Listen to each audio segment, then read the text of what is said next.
विदुर जी महाराज दुर्योधन से अपमानित होकर के हस्तिनापुर त्याग कर चल पड़े। सामान्य व्यक्ति नहीं थे विदुर जी, प्रधानमंत्री थे, धृतराष्ट्र के भाई थे, और धृतराष्ट्र अंधे थे, जन्मांध थे, इसलिए मंत्री ही नहीं सारी राज्य की व्यवस्था विदुर जी के हाथ में थी। शासक थे विदुर जी। और भीष्म जी तो उदासीन थे, उनकी तो केवल एक ही प्रतिज्ञा थी कि इस सिंहासन पर कोई आंच आती है तो हम तुमसे न बने तो हम तैयार हैं सुरक्षा के लिए, बाकी तो अपना भजन चिंतन में रहते थे। ऐसे विदुर जी को भरे दरबार में केवल यह कहने पर, विदुर जी का कोई द्वेष तो नहीं था दुर्योधन से, विदुर जी ने केवल यही कहा कि देखो, वस्तुतः इस सिंहासन पर सभी ने पांडु को बिठाया था, पांडु सब प्रकार से योग्य थे, और आपके पुत्रों में और पांडु के पुत्रों में, इन सभी पुत्रों में युधिष्ठिर ज्येष्ठ है, श्रेष्ठ है, शीलवान है, गुणवान है, सेवाभावी है, विनम्र है, धर्मशील है, सत्यवादी है, जितेंद्रिय है, एक श्रेष्ठ शासक के सभी गुणों से संपन्न है। सारी प्रजा में तुम्हारी प्रशंसा होगी। अब कब तक चिपके रहोगे कुर्सी से? बहुत सुंदर अवसर है।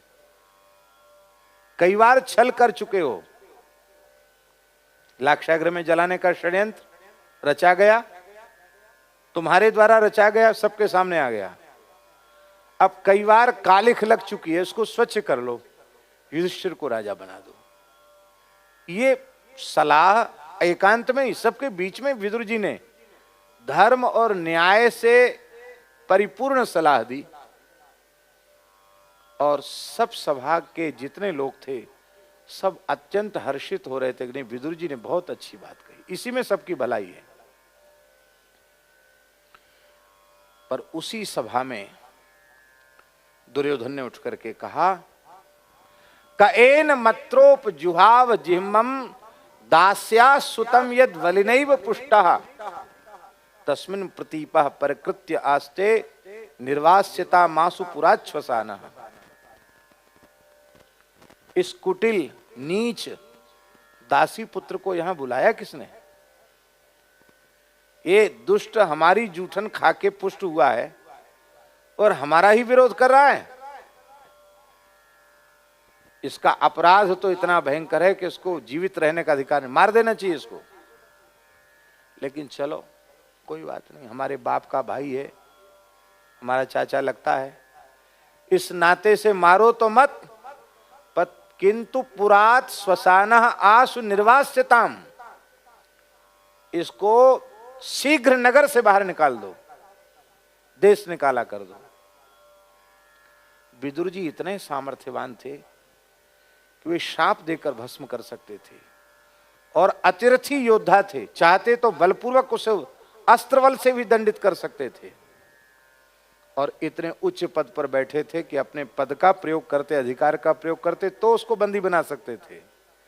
लेकिन उन्होंने विचार किया कि महाराज तो धृतराष्ट्र हैं, और अपने पुत्र की अनुचित बात का जब वे स्वयं विरोध नहीं कर रहे हैं तो अब इन लोगों के बीच में रहने में हमारी भलाई नहीं। बोले, हमारे भीतर तो करुणा जग रही थी, क्योंकि हमें महाविनाश दिखाई पड़ रहा था, तो हम सोच रहे थे कि तुम्हारा विनाश रुक जाए, लेकिन चलो काल रूप श्री कृष्ण लगता है तुम सबका कलेऊ करना चाहते हैं, हम क्यों बाधक बने, और वहां से चल पड़े। विदुर जी चल पड़े।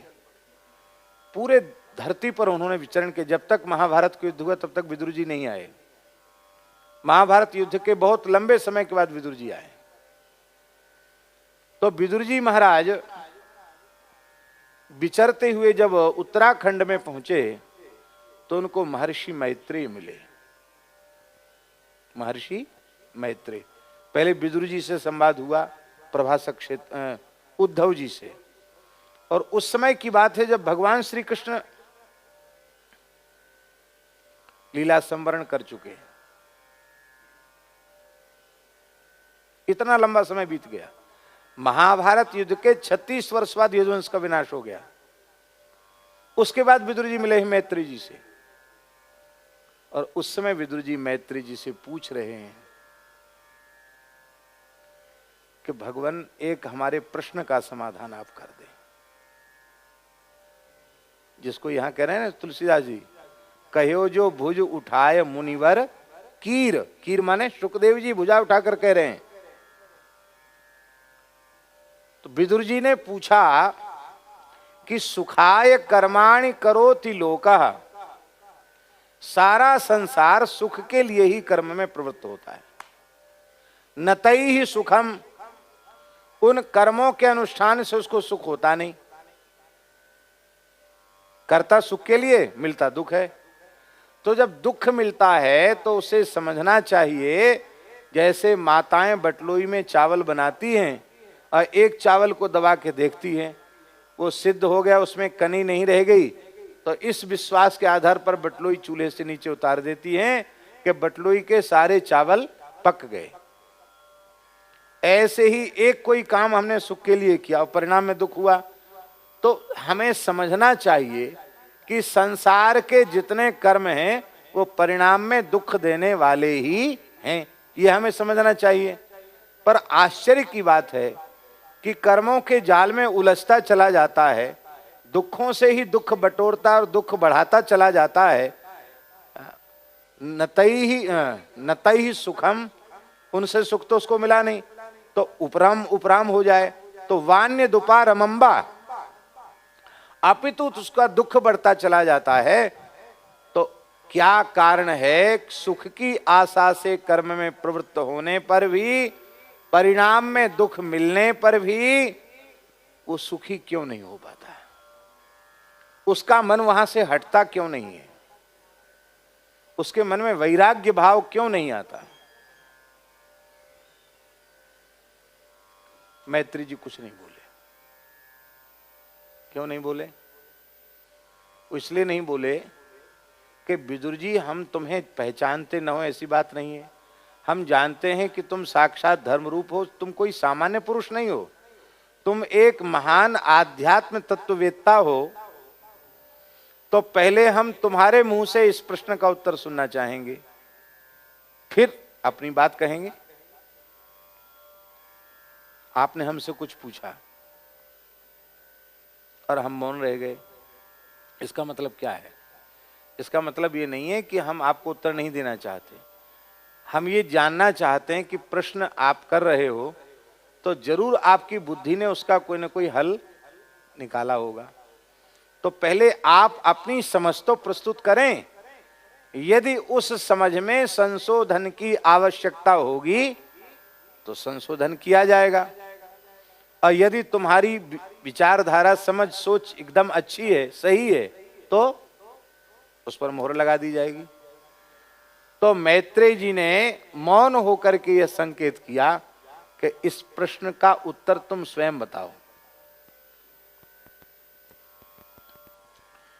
तो विदुर जी कहते कि मैंने तो यह समझा है कि देह में, शरीर में और शरीर से संबद्ध संसार में इसकी जो आसक्ति है, वो आसक्ति कभी इसके मन में वैराग्य का भाव जगने नहीं देती। इस आसक्ति के बंधन को काटा जाए। तो आसक्ति का बंधन कैसे कटे? तो बोले हमने उसके संबंध में ये विचार किया है कि सत्पुरुषों के, आप जैसे सत्पुरुषों के चरणों में बैठ जाए और भगवान के मंगलमय चरित्रों को सुने, भगवान के प्राण प्यारे भक्तों के चरित्रों को सुने। तो ये जो पवित्र चरित्र हैं, जो कर्ण मार्ग से भीतर जावेंगे तो हृदय में जो देह गेह के प्रति रति है, यह कर्ण नाडीम पुरुषस्य यातो भव प्रदाम गेहरतिम चिनत्ति। ये कर्ण की नाड़ी से, माने श्रवण मार्ग से भगवान की कथा, सत्संग जब भीतर जाएगा तो आसक्ति के बंधन को काट देगा। हमारी समझ तो ये है। मैत्री जी बहुत प्रसन्न हुए, बोले हम तुम्हारी समझ पर ही मोहर लगा रहे हैं, आपका प्रश्न भी सही है और आपके प्रश्न का समाधान भी एकदम सही है। तब क्या? बोले फिर कथा सुनाओ। जब हमारा समाधान सही है अब कथा सुनाइए। तो मैत्रेय जी ने विदुर जी को भागवत जी की कथा सुनाई।